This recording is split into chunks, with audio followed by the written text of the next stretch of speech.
ഈ തെരഞ്ഞെടുപ്പിനെ സംബന്ധിച്ചും ഈ രാജ്യത്തെ ജനങ്ങൾക്ക്, പാവപ്പെട്ടവന്, പിന്നോക്കക്കാരന്, ദളിതന്, ഈ രാജ്യത്തെ ന്യൂനപക്ഷങ്ങൾക്ക് മുഴുവൻ കിട്ടേണ്ട അവകാശങ്ങളും കാര്യങ്ങളും ചർച്ച ചെയ്യാതെ അമേരിക്കയിലും മറ്റൊരിടത്തും തക്കലാക്കും മുക്കലാക്കും എന്ന് പറഞ്ഞ് ബീഫസ്റ്റിൻ്റെ കാര്യം പറഞ്ഞൊരു സമയം കളഞ്ഞിട്ട് എന്താ കാര്യമുള്ളത്? ഒരർത്ഥത്തിൽ പോലുമില്ല. ഞാൻ 62 വയസ്സായി ഞാൻ സിറ്റിസനാണെന്ന് പറയാൻ കാരണം 45 കൊല്ലമായി ഇന്ത്യൻ രാഷ്ട്രീയവും കേരള രാഷ്ട്രീയവും ഉള്ളം കയ്യിലിട്ട് പരിശോധിച്ച് നടക്കുന്ന ഒരാളാണ് ഞാൻ അതുകൊണ്ട് നിഷ്പക്ഷമായിട്ട് ഞാനൊരു കാര്യം പറയട്ടെ. ഈ മഞ്ചേരിയിൽ ഈ 7.5 കോടി നഷ്ടം മുനിസിപ്പാലിറ്റിക്കുണ്ടെന്ന് പറഞ്ഞാൽ ഈ നിന്ന് സംസാരിക്കുന്ന ഈ ബസ് സ്റ്റാൻഡ് അവസ്ഥയ്ക്ക് ഉത്തരവാദികൾ ആരാന്നുള്ളത് ഉമ്മർ സാഹിബും ഇവർ രണ്ടുപേരും പറയണം.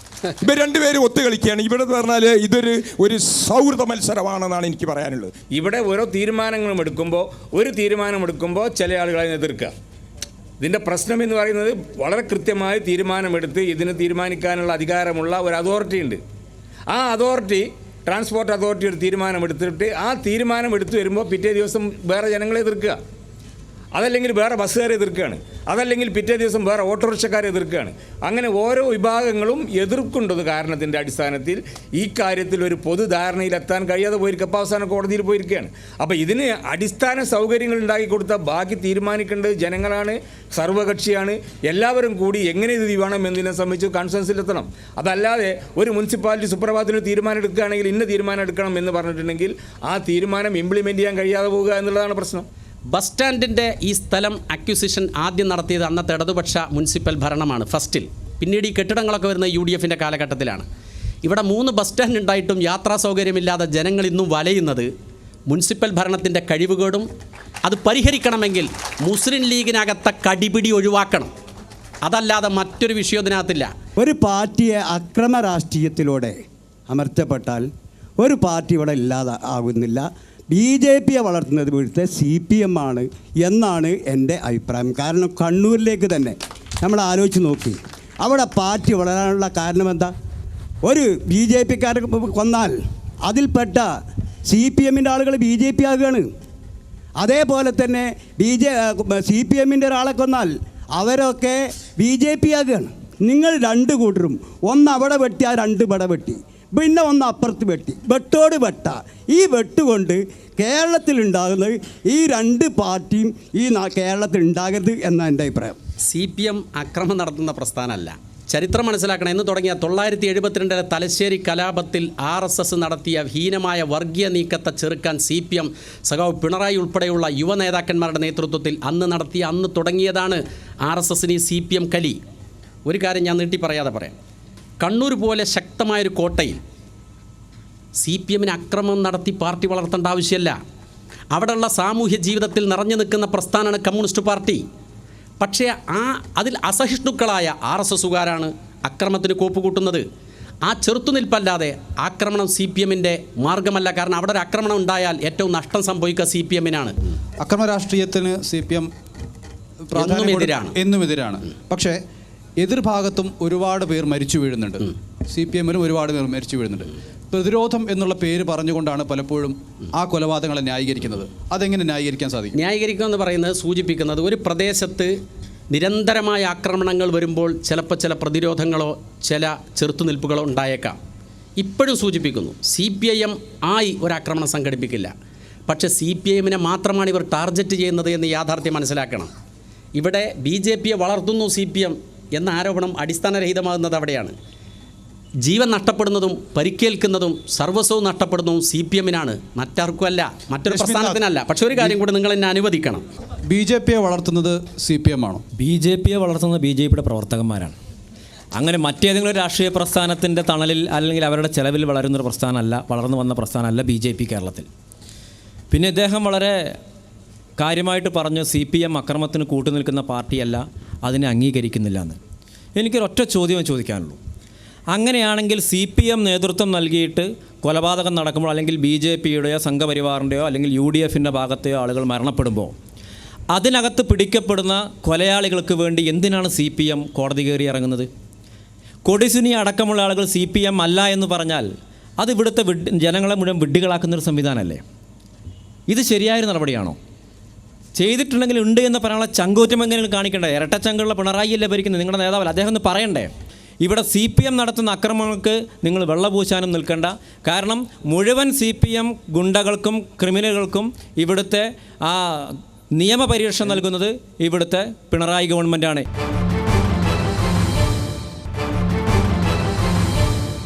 1991 മുതൽ 3 ടേം മന്ത്രിസഭകളിലായി നിരവധി കാലഘട്ടത്തിൽ മന്ത്രിയായിട്ടുള്ള ആളാണ് ശ്രീ കുഞ്ഞാലിക്കുട്ടി, ഇവിടുത്തെ കാൻഡിഡേറ്റ്.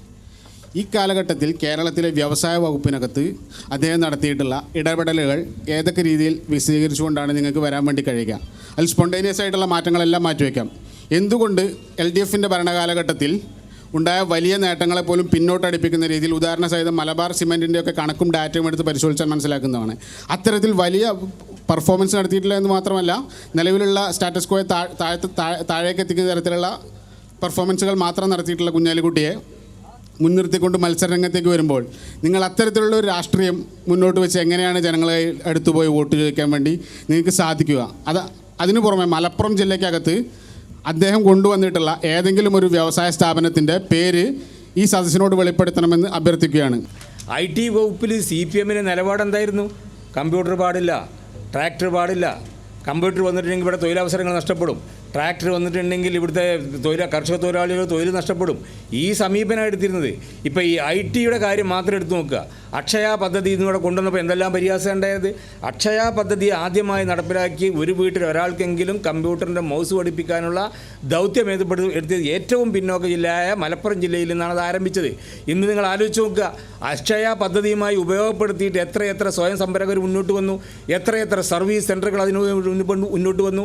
ഇപ്പോൾ ആ അക്ഷയ സെൻ്ററുകൾ ശക്തിപ്പെടുത്തുന്നതിനെ സംബന്ധിച്ചാണ് പുതിയ വ്യവസായ വകുപ്പും CPM-ഉം ഇന്ന് ആലോചിക്കുന്നത്. നിങ്ങൾ ഓർക്കുക. മാത്രമല്ല, വ്യവസായ വകുപ്പിനെ സംബന്ധിച്ച് പഴയ പ്രാചീനമായ പരമ്പരാഗതമായ സങ്കല്പന്മാർ ഇപ്പം മാവൂർ ഗോളിയോറൈഡ്സ് അങ്ങനെയുള്ള പരിസ്ഥിതിക്ക് ആഘാതമുള്ള വൻ വ്യവസായ പദ്ധതികൾ ഇപ്പോൾ കൊണ്ടുവരാൻ കഴിയില്ല. മാവൂർ ഗോളിയോറൈഡ്സ് ആരെങ്കിലും പിന്നെ പുനരുജ്ജീവിപ്പിക്കുമോ? അതുമാതിരി വലിയ വ്യവസായ സ്ഥാപനങ്ങൾ, വലിയ ഫാക്ടറികൾ കൊണ്ടുവരിക എന്നുള്ള സങ്കല്പം ഇടതുപക്ഷത്തിനില്ലല്ലോ. കഴിഞ്ഞ ഇടതുപക്ഷം VS അച്യുതാനന്ദൻ്റെ കാലത്ത് ഏതെങ്കിലും വലിയ വ്യവസായങ്ങൾ കൊണ്ടുവന്നോ? പൊതുമേഖലാ സ്ഥാപനങ്ങളിലെ നഷ്ടം കുറച്ച് അതിന് താങ്ങായി തണലായി നിലനിർത്താൻ കുഞ്ഞാലിക്കുട്ടി സാഹിബിൻ്റെ കാലത്താണ് ഡേറ്റേഴ്സും പേക്കേഴ്സും നമ്മൾ മലപ്പുറത്ത് ഒരു IT പാർക്ക് കൊണ്ടുവരാൻ PK കുഞ്ഞാലിക്കുട്ടിക്ക് സാധിച്ചിട്ടുണ്ട്. അല്ല, IT പാർക്ക് കൊണ്ടുവരാൻ അരീക്കോട് IT പാർക്കിൻ്റെ പിന്നെ സ്ഥലമെടുപ്പും കാര്യങ്ങളും നടന്നുകൊണ്ടിരിക്കുകയാണ്. മലപ്പുറത്ത് നമ്മുടെ കിൻഫ്ര നാനായ കാലത്തൊന്നുമല്ല, അതല്ല നാനായ കാലത്തൊന്നുമല്ല. അതിൻ്റെ പൂർത്തീകരണം അല്ല, ശരിയല്ല. നിങ്ങൾ അല്ല, ശരി, അക്ഷയ് അല്ല അല്ല, അതിപ്പോൾ നിങ്ങൾക്ക് അത് കേരളത്തിലെ ബാളം വെക്കൽ ഞാൻ മറുപടി പറയട്ടെ. അക്ഷയ അല്ല നിക്ക് അല്ല അക്ഷയല്ലേ അക്ഷയല്ല MLA പറയട്ടെ മറുപടി പറയട്ടെ.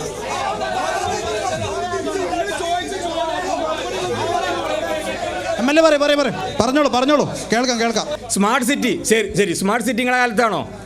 സ്മാർട്ട് സിറ്റി, കൊച്ചിയിലെ സ്മാർട്ട് സിറ്റി നിങ്ങളെ കാലത്താണോ? എത്ര ലക്ഷക്കണക്കിന് ആളുകൾക്ക് തൊഴിൽ കൊടുക്കുന്നത് ദുബായ് കമ്പനിയുമായി കരാറുണ്ടാക്കിയത് നിങ്ങളെ കാലത്താണോ? എങ്ങനെ സ്മാർട്ട് സിറ്റി എന്ത് അല്ല, രണ്ടും കൂടി നിങ്ങളെ പറ്റില്ല. ചോദ്യം എന്നോട് നിങ്ങൾ അല്ല, MLA മറുപടി പറഞ്ഞു കഴിഞ്ഞിട്ട് നിങ്ങൾക്ക് ചോദിക്കാം. അല്ല, എന്ത് കൊണ്ടുവന്നു എന്ന് ചോദിച്ചതിന് എന്നെ പറയാൻ അനുവദിക്കണം. അപ്പൊ ഞാൻ പറഞ്ഞു, ഇപ്പൊ പറഞ്ഞില്ല എത്ര ആൾക്ക് തൊഴിൽ എന്നുള്ളത്. തൊഴിൽ തുടങ്ങുമ്പോഴത്തേക്ക് തൊഴിൽ കൊടുക്കണോ? എന്തൊക്കെ പൊട്ടിക്കാനാണോ? സമരം ചെയ്യാനാണോ? തൊഴിൽ തുടങ്ങട്ടെ, ഇപ്പൊ തന്നെ നോക്കി ആളെടുത്തിട്ട് പൊട്ടിക്കാനാണോ ശ്രമം? പിന്നെ വേറെ ഞാൻ നേരത്തെ പറഞ്ഞപ്പോൾ കാര്യങ്ങൾ പറഞ്ഞ, ഞാൻ വിട്ടുപോയ കാര്യങ്ങൾ പറയാനാ. അഹമ്മദ് സാഹിബിന് ബനാത്ത് വാല സാഹിബിൻ്റെ അത്ര കഴിവില്ല എന്ന് താരതമ്യപ്പെടുത്തി. എന്തായാലും ഇന്നസെന്റിനെക്കാളും ശ്രീമതി ടീച്ചറെക്കാളും കഴിവുണ്ടായിരുന്നു എന്നല്ലേ സമ്മതിക്കുമല്ലോ. കുഞ്ഞാലിക്കുട്ടി വ്യവസായ വകുപ്പ് മന്ത്രിയും ഉമ്മൻചാണ്ടി മുഖ്യമന്ത്രിയായ ഘട്ടത്തിൽ ഒരു ഉദ്ഘാടന വേദിയിൽ AK ആൻ്റണി രണ്ടുപേരെയും അപ്പുറം ഇരുത്തിയിട്ട് പറഞ്ഞു, കേരളത്തെ വ്യാവസായികവൽക്കരിക്കാൻ ഞാൻ പ്രതിരോധ മന്ത്രിയാകുന്ന ഘട്ടത്തിൽ ഏറെ ഉത്സാഹിച്ചത് ഇടതുപക്ഷ വ്യവസായ മന്ത്രി എളമരം കരീമാണ്. ഇടതുപക്ഷ ജനാധിപത്യ മുന്നണി ഗവൺമെൻറ് നടത്തിയ വ്യവസായവൽക്കരണ പ്രക്രിയ കണ്ടു പഠിക്കണം, അതിനെ അഭിനന്ദിക്കാൻ എൻ്റെ നിഘണ്ടുവിൽ വാക്കുകളില്ല എന്ന് പറഞ്ഞത് കുഞ്ഞാലിക്കുട്ടി അടക്കമുള്ളവർ വ്യവസായ രംഗത്ത് കാണിക്കുന്ന നിരുത്തരവാദിത്വത്തിനുള്ള അവരുടെ തന്നെ മുന്നണിയുടെ നേതാവിൻ്റെ മറുപടിയാണ്. ഒരു കാര്യം സൂചിപ്പിക്കും, കുറ്റിപ്പുറം മണ്ഡലത്തിലുള്ള ആ ഡിറ്റർജൻറ്റ് പൂട്ടി, നിലമ്പൂരിലുള്ള വുഡ് കോംപ്ലക്സ് പൂട്ടി, ഒരു വ്യവസായ സ്ഥാപനവും കൊണ്ടുവന്നിട്ടില്ല. ഇവിടെ പറഞ്ഞു അക്ഷയ ഉൾപ്പെടെയുള്ള കാര്യങ്ങളെ സംബന്ധിച്ച് പറഞ്ഞു. വ്യവസായ വകുപ്പ് മന്ത്രിയുടെ ജില്ലയിൽ പോലും ഒരു വ്യവസായമല്ല. ഇവിടെ തൊഴിലില്ലായ്മയുണ്ട്. ആളോഹരി വരുമാനം ഏറെ കുറഞ്ഞ ജില്ലയാണ് കേരളത്തിൽ കമ്പാരിറ്റീവ്ലി ഈ മലപ്പുറം ജില്ല. വ്യാവസായിക രംഗത്തും മറ്റും വളർത്തിക്കൊണ്ടുവന്ന് ഈ ജില്ലയെ ഒരു വികസനത്തിലേക്ക് നയിക്കാൻ ഒരു ഉത്തരവാദിത്വവും കാണിച്ചിട്ടില്ല. ഇത് പറയുമ്പോൾ ഗൗരവതരമായി ഈ ചർച്ചയിൽ ഉന്നയിക്കേണ്ട ഒരു കാര്യമാണ്. കുഞ്ഞാലിക്കുട്ടിയെ സ്ഥാനാർത്ഥിയായി പ്രഖ്യാപിച്ചുകൊണ്ട് ഹൈദരലി തങ്ങൾ പറഞ്ഞു, കുഞ്ഞാലിക്കുട്ടി സാഹിബ് അവിടെ നോക്കൂ ഇവിടെ നോക്കൂ, പക്ഷേ അഥവാ UPA ഗവൺമെൻറ് കേന്ദ്രത്തിൽ അധികാരത്തിൽ വന്നിട്ടില്ലെങ്കിൽ അദ്ദേഹം ഇങ്ങോട്ടന്നെ പോരുന്നതാണ്, വീണ്ടും ഉപതെരഞ്ഞെടുപ്പുണ്ടാവും. എന്നുവെച്ചാൽ അദ്ദേഹത്തെ മന്ത്രിയാക്കുക എന്ന ലക്ഷ്യത്തിൽ കവിഞ്ഞ് ഒരു രാഷ്ട്രീയ താല്പര്യവും ഇല്ല എന്നുള്ള പരിതാപകരമായ ഒരു സ്ഥിതിയുണ്ട്. ആയിരക്കണക്കിന് ആൾക്കാർ ഗുജറാത്ത് കലാപത്തിന് ശേഷം ഇടയിൽ കൊലവിളിച്ച് ഗർഭസ്ഥ ശിശുവിനെ പോലും ശൂലം കൊണ്ട് കുത്തി ഉയർത്തിപ്പിടിച്ച് ആ സംഘപരിവാറിൻ്റെ പിന്മുറക്കാരെ അങ്ങയുടെ BJP ഏകദേശം 5000 ഞങ്ങൾ പറയുന്നത് കേരളത്തിൽ വെച്ചാണ്. ഗുജറാത്തിലെ കാര്യം നിങ്ങൾ പറയേണ്ടത് തൻ്റെ ഇടമുണ്ടെങ്കിൽ ഗുജറാത്ത് പോയിട്ട് പറയും, അപ്പം ഞങ്ങൾ അംഗീകരിക്കാം. നിങ്ങൾ കേരളത്തിലല്ല പറയേണ്ടത്, ഗുജറാത്ത് പോയിട്ട് പറയണം, ഗുജറാത്ത് പോയിട്ട് പറയണം. അപ്പം ഞങ്ങൾ പിണറായിയെക്കുറിച്ച് പിണറായി ഭരിക്കുന്ന സംസ്ഥാനത്ത് നിന്നാണ് പറയുന്നത്, ഞങ്ങൾ ഇവിടെ നിന്നാണ് പറയുന്നത്. ഗുജറാത്ത് കലാപത്തിൽ BJP പങ്കില്ല എന്ന് തന്നെ ഞങ്ങൾ പറയുന്നുണ്ട്, ഒരു തർക്കവുമില്ല. ആ കലാപം കഴിഞ്ഞിട്ട് മൂന്നാമത്തെ ടൈം 2 ടൈമും കൂടി നരേന്ദ്രമോദിയാണ് മുഖ്യമന്ത്രിയായിട്ടുള്ളത്. ചോദ്യം, നിങ്ങൾ തന്റെ അടുത്തോട് കൂടി കേരളത്തിൽ നിന്ന് സംസാരിക്കുന്നുണ്ടെങ്കിൽ അത് ഞങ്ങളുടെ മതേതര കാഴ്ചപ്പാടാ, അത് നിങ്ങൾ മനസ്സിലാക്കണം. അങ്ങനെയാണെങ്കിൽ ഈ രാജ്യം ഭരിക്കുന്ന നരേന്ദ്രമോദി ഭരിക്കുന്ന ഈ ഭാരതത്തിൽ നിങ്ങൾക്ക് മോദിജിയെ കുറ്റം പറയാനുള്ള അവകാശമുണ്ടെങ്കിൽ അത് ഞങ്ങളുടെ മതേതരത്വമാണ്, അത് നിങ്ങൾ മനസ്സിലാക്കണം. നിങ്ങളാരും പാർട്ടി പ്രവർത്തനം നിർത്തി പോയിട്ടില്ലല്ലോ, ഇല്ലല്ലോ, പോകാൻ പറഞ്ഞിട്ടില്ലല്ലോ. നമ്മുടെ ചർച്ച അവസാന ഘട്ടത്തിലേക്ക് കിടക്കാം.